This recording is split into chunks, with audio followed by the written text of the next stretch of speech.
Kan ada orang di sana yang bilang, kalau berani ya langsung pokok perkara. Orang itu tidak ngerti hukum. Yang kemarin datang, saya juga baru mengenal beliau pada saat beliau datang. Dan beliau juga memberikan kaos ke saya, makanya saya pakai. Ya gitu. Nah ini kaosnya yang diberikan kemarin. Roy Suryo wajib menang. Bukan untuk saya kewajiban menang itu Pak Narko, Pak Mur. Tapi untuk kita semua. Supaya kriminalisasi tidak terjadi pada setiap orang lagi. Kawan semua, terima kasih atas kesediaannya untuk meliput pra-peradilan. Tadi kita sudah bacakan permohonan kita untuk pra-peradilan yang keempat ini. Kawan-kawan tahu sendiri betapa kompleksnya masalah yang harus kita mohonkan satu demi satu. Nah, kali ini kami memohonkan paling tidak 2 atau 3 hal. Pertama soal pencekalan. Jadi pencekalan itu pertama harusnya memang sudah berakhir. Dan yang kedua harusnya masalah dalam kondisi yang tidak lagi dicekal. Tetapi pencekalan awalnya itu sendiri sudah cacat hukum karena tidak disampaikan kepada tersangka. Kalau ini Mas Roy. Jadi kita mengatakan tidak hanya sudah berakhir tapi juga cacat hukum. Itu satu hal. Nah yang kedua ada aspek-aspek formil yang sebenarnya tidak dipenuhi oleh penyidik. Kita baru bicara aspek formilnya, belum pasal-pasal materialnya. Apakah dasar untuk menggunakan pasal 32, 35 dan lain sebagainya itu memang didukung oleh minimal 2 alat bukti yang cukup. Tapi kita baru bicara tentang formilnya, yaitu tidak diberitahukan yang namanya surat pemberitahuan dimulainya penyidikan. Tidak disampaikan kepada Mas Roy sebagaimana harusnya menjadi kewajiban dari pihak penyidik yang diatur baik dalam putusan Mahkamah Konstitusi maupun dalam KUHP yang baru.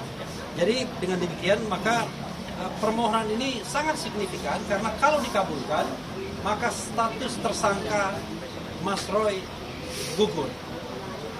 Status tersangka gugur. Nanti Pak Narko, Pak Mur itu nanti bisa menambahkan bagaimana konsekuensi soal ijazah dan lain sebagainya itu soal lain. Karena yang namanya lawyer's job adalah bagaimana membela kliennya, gitu ya. Jadi kalau kita bicara alasan permohonan, sebagaimana termuat dalam halaman 6 permohonan yang kami sudah bacakan, pertama penyidikan tidak sah, jadi karena melanggar putusan MK nomor 130 PUU /13/2015 tanggal 11 Januari 2017. Biasa di MK ya. Diajukan 2015 tapi diputus 2017. Junto pasal 60 ayat 1 KUHP baru. Karena surat perintah penyidikan ya tertanggal 15 Januari 2026 dan tertanggal 30 Maret 2026 tidak pernah disampaikan kepada tersangka. Sehingga tindakan penyidik dapat dikategorikan melakukan pelanggaran formil dan berpotensi terjadinya penyalahgunaan wewenang. Oke, itu satu. Yang kedua adalah pencekalan yang tidak sah yang diketahui berdasarkan surat tanggal 11 Desember 2025 perihal penarikan sementara paspor atas nama KRMT Roy Suryo Nugroho Projo yang telah lewat waktu dan harus dinyatakan tidak sah karena tidak pernah pula disampaikan kepada tersangka di kasus pemohon. Jadi pencekalan itu suratnya tidak disampaikan, kemudian dan sudah berakhir masanya, ya. Nah, yang ketiga adalah penetapan tersangka tidak sah karena adanya cacat formil pada surat B7475 dan seterusnya tanggal 30 Maret perihal pemberitahuan penerapan pasal yang tidak sah karena menerapkan 2 undang-undang sekaligus. Jadi mereka tetap mencantumkan KUHP yang lama dan juga KUHP yang baru. Dan dalam konteks putusan di Pengadilan Negeri Jakarta Timur, kasus Dr. Tifa, memuat 2 rezim KUHP ini menyebabkan kemudian dikabulkannya eksepsi atau nota perlawanan mereka. Jadi itu yang bisa kami sampaikan sekali lagi. Kenapa kemudian permohonan ini berjilid-jilid? Katanya banyak sekali. Memang banyak sekali, Pak Jenderal, yang harus kita persoalkan, baik secara formil maupun secara material, baik prosedur maupun substansi. Karena kalau tidak dikoreksi melalui pra-peradilan, maka kemudian proses penyelidikan dan penyidikan yang dilakukan oleh penyidik Polda Metro Jaya dalam hal ini bisa berlangsung seenaknya dan kemudian dijadikan dasar untuk mendakwa orang Padahal ada cacat administratif, ada cacat formil, dan bahkan ada kesalahan yang sifatnya substantif. Itu yang bisa kami sampaikan. Ayo silakan menyampaikan sedikit. Assalamualaikum warahmatullahi wabarakatuh. Waalaikumsalam. Untuk rekan-rekan semua yang sudah hadir, terima kasih sekali karena sudah betul-betul membersamai kita semua dalam penegakan hukum yang berkeadilan. Oleh karena negeri kita ini akan kita tingkatkan dan harus menegakkan supremasi hukum. Jadi untuk itu kita semua terus berjuang untuk akhirnya di persidangan memenangkan pra-peradilan ini sehingga apa yang kita mohonkan itu dikabulkan oleh hakim tunggal. Gitu ya Pak Roy ya. Jadi untuk itu mungkin bisa dilanjutkan lagi ya. Oke. Silakan Bang Ristan. Ya. Terima kasih untuk penambahan aja tentang tadi materi-materi pra-peradilan hari ini sebenarnya ada 3 poin ya Bang ya. Tadi pertama adalah surat perintah penyidikan. Tadi yang disampaikan oleh Bang RH adalah ada surat perintah penyidikan yang kedua dan ketiga yang tidak disampaikan kepada pemohon, dalam hal ini Pak Roy.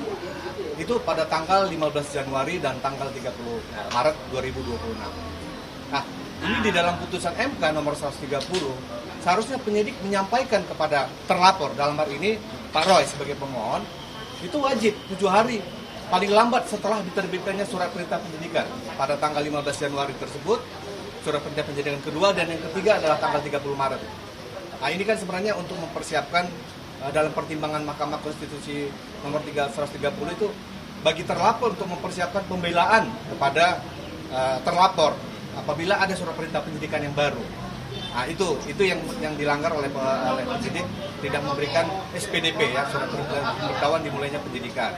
Kemudian kalau masalah pencekalan tadi itu kalau nggak salah tanggal 11 Desember ya Pak ya, 2025 itu berlakunya kan 6 bulan, berarti selesainya 11 Juni 2026. Nah, itu tidak disampaikan kepada pemohon dalam hal ini Pak Roy. Artinya 1 hari setelah tanggal 11 Juni, tanggal 12 Juni tidak disampaikan kepada pemohon, artinya itu sebenarnya sudah tidak berlaku lagi pencekalannya.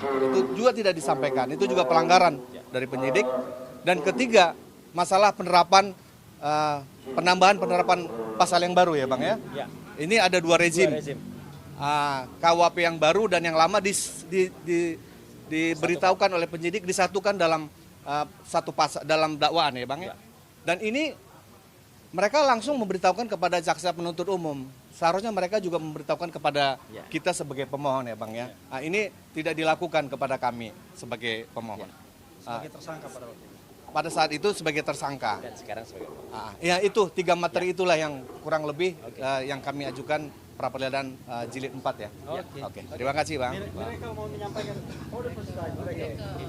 Ini yang namanya Miracle Sihombing. Ya. Baik teman-teman semua, kami mau menambahkan apa yang disampaikan senior yang tadi. Jadi ini di luar materi yang tadi sudah disampaikan, tapi penting untuk diketahui bersama terkait dengan pra-peradilan ini.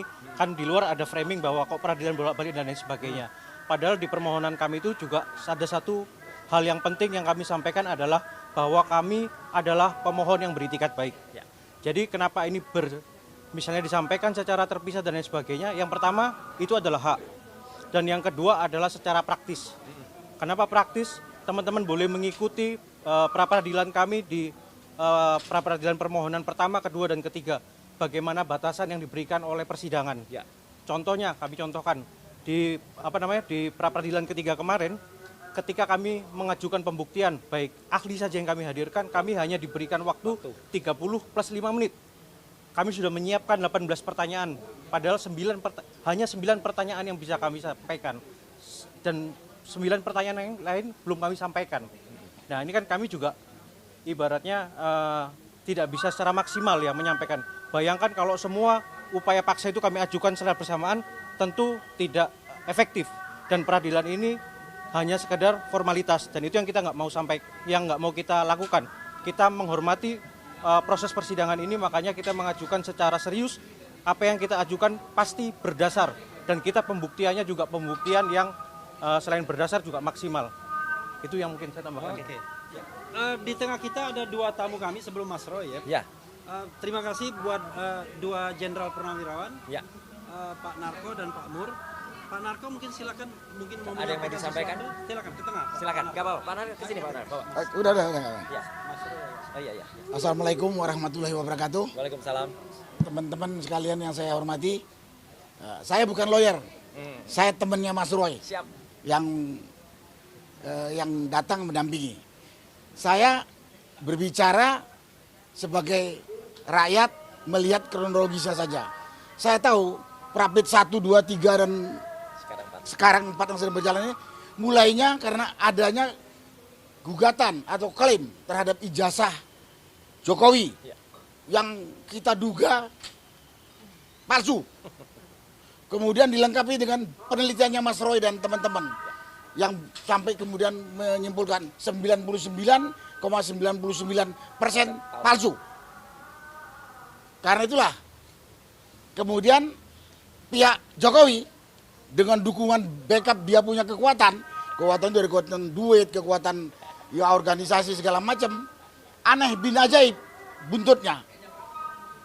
Jokowi belum menunjukkan ijazah aslinya, tahu-tahu kemudian Roy, Tipa sudah ditersangkakan dengan alasan memfitnah, dengan alasan mencemarkan nama baik dan lain sebagainya.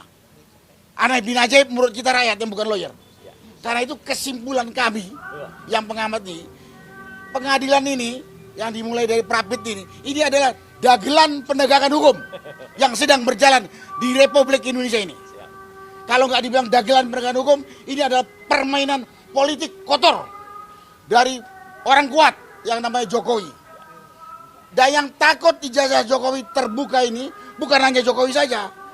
Orang-orang begundal dia, begundal si Jokowi yang selama ini atau 10 tahun lebih menikmati kenyamanan, kenikmatan yang diberikan oleh Jokowi selama Jokowi menjabat 10 tahun presiden. Dan kami sekarang menuntut ini dibuka. Dulu ada nasihat orang tua, langit mau runtuh pun hukum harus ditegakkan. Tegakkan. Nah, karena itu kita berupaya skenario dagelan penegakan hukum ini kita harus bisa kalahkan dengan fakta-fakta yang sekarang ditunjukkan, disampaikan oleh para lawyer atau penasihat hukum yang Mas Roy. Itulah yang bisa saya sampaikan pada kesempatan ini. Saya ulang saya lagi, ini adalah dagelan penegakan hukum yang sedang berjalan di negeri kita. Silakan Bapak Ibu kalau mau nikmatin terus. Atau permainan politik kotor dari orang kuat yang nggak mengendaki dosanya terbuka. Terima kasih. Wassalamualaikum warahmatullahi wabarakatuh. Waalaikumsalam. Pak Mur? Pak Mur. Ya, silakan Pak Mur. Baik, terima kasih rekan-rekan media yang kami hormati. Kami dari Purnawirawan, khususnya yang tergabung di dalam EPP TNI, meyakini bahwa apa yang dilakukan oleh penyidik dalam menentukan tersangka Mas Roy dan Dr. Tifa itu suatu hal yang tidak benar, tidak sah. Tadi disampaikan oleh para kuasa hukum bahwa tidak sah. Dan inilah menunjukkan bahwa ya di Indonesia ini khususnya di ranah hukum masih terjadi kriminalisasi. Kami sudah sampaikan ke Pak Prabowo supaya jangan ada kriminalisasi pada Mas Roy dan Dr. Tifa. Mereka ini adalah pejuang kebenaran, tapi ternyata masih. Nah, kami berharap ini sudah terakhir lah, jangan ada kriminalisasi lagi. Dan kenapa masih terjadi kriminalisasi? Kenapa? Karena Kapolri belum diganti. Ini harus kita ganti. Kemarin kami mengadakan aksi kebangsaan, kami ke Mabes Polri, kami tuntut supaya Kapolri diganti. Kami sampaikan langsung kepada teman-teman di Mabes Polri bahwa Presiden Prabowo Subianto harus segera mencopot Listio Sigit Prabowo. Karena inilah biang keladi dari terjadinya kriminalisasi. Dan tadi biangnya di atas, biang keroknya, yang tadi disampaikan oleh Pak Narko, itu adalah Joko Widodo yang satu dekade memimpin kita dengan kekacauan balau di negara kita, dengan melanggar tata kelola, demokrasi, konstitusi, dan sebagainya, sehingga negara kita sampai saat ini belum bisa kita perbaiki. Luar biasa. Oleh karena itulah kita minta pada Pak Prabowo Subianto yang saat ini sedang menjadi presiden, mohon Pak Prabowo segera perbaiki tata kelola negara ini, khususnya masalah hukum.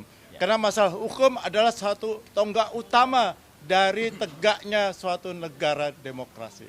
Mungkin itu tambahan dari saya. Terima kasih. Ya, sebelum Mas Roy ada Ya. 3 hal yang ingin saya Ya. garis bawahi ya. Perbedaan pendapat dan lain sebagainya itu adalah biasa dalam ranah demokrasi. Ada 3 hal ini yang harus kita pahami. 1, ada masalah yang terkait dengan ijazah Jokowi, asli atau palsu. 2, ada masalah yang terkait dengan kriminalisasi terhadap anak bangsa dengan ancaman hukuman sampai 12 tahun penjara. Ketiga, yang lebih besar daripada itu adalah bagaimana kita menegakkan negara hukum Indonesia, rule of law. Karena kalau penegakan hukumnya semena-mena, tidak sesuai dengan aturan yang berlaku, maka disitulah runtuhnya penegakan hukum dan negara hukum Indonesia. Jadi, kasus mengenai kriminalisasi, kasus mengenai ijazah Jokowi, itu adalah contoh bahwa hukum tidak ditegakkan sesungguh-sungguhnya atau sebenar-benarnya. Begitu Pak ya? Ya. Oke, silakan Mas Oke, Roy. baik. Assalamualaikum warahmatullahi wabarakatuh. Ya, saya ingin sampaikan ya. Oh, Mas Gofur mau dulu? Oke, baik. Oke, ya. Jadi terima kasih karena Mas Gofur selaku kuasa hukum tadi juga kita saling bersama, kita saling memperkuat. Ini bukti bahwa kami saling bersama-sama. Mas Gofur tadi juga baru saja menjadi saksi pada sidang kasus pra-peradilannya Dr. Tifa bersama dengan ahli kita. Nah, saya tidak ingin mengulangi apa yang sudah disampaikan oleh bapak-bapak dan juga oleh para kuasa hukum saya dan ibu-ibu semua. Tapi saya ingin pastikan bahwa tadi kan ada beberapa hal yang dimohonkan dalam permohonan pra-peradilan yang keempat ini. Yang pertama adalah ada bukti nggak bahwa saya tidak menerima pemberitahuan SPDP dan lain sebagainya. Jelas, padahal dengan mudahnya harusnya termohon itu bisa menyampaikan kepada saya. Karena saya itu selalu tertib. Mulai dari awal November sampai dengan terakhir wajib lapor. Dan itu sejumlah 30 kali saya sudah wajib lapor. 2 atau 3 minggu pertama itu seminggu 2 kali, Senin Kemis. Berikutnya setiap minggu. Itu kan ada kesempatan. Kalau memang penyidik mau melakukan pada saat itu, pada saat wajib lapor surat itu disampaikan. Ini loh ada perkembangan SPDP. Ini loh ada surat pencekalan.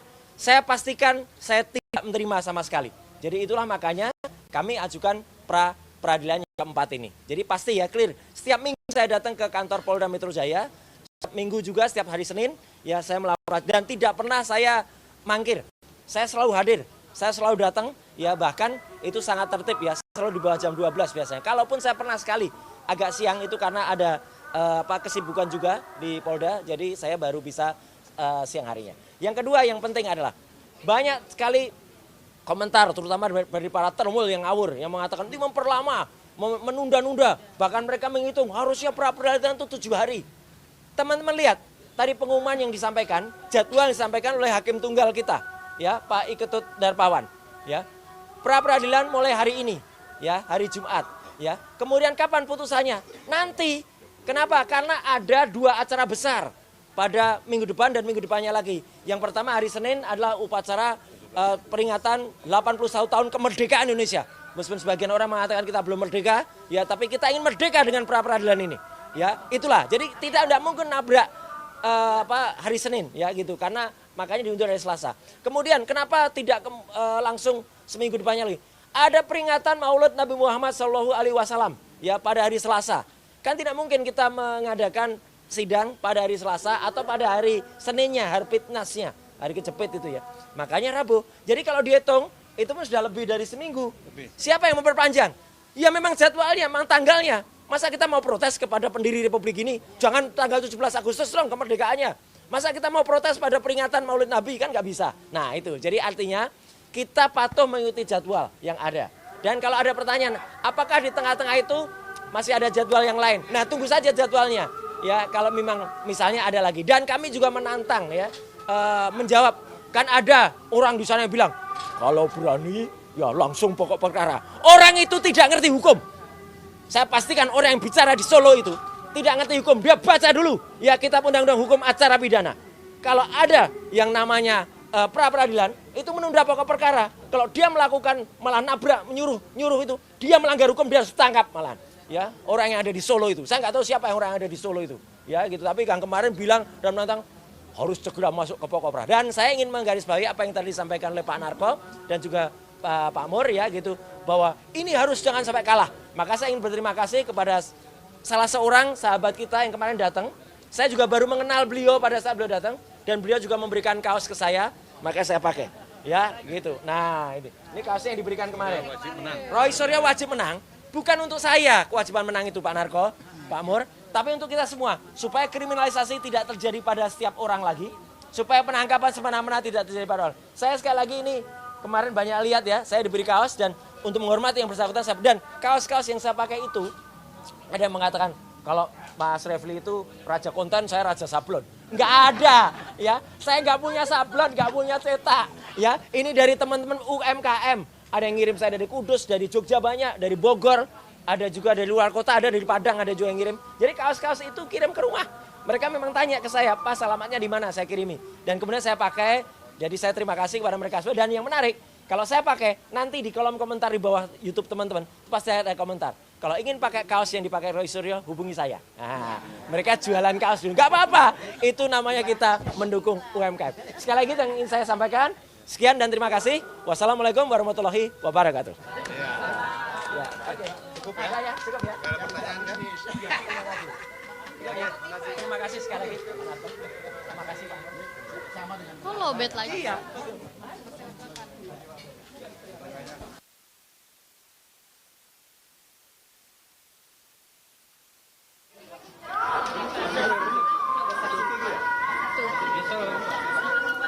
Ini yang udah lama kali. Mendingan tadi.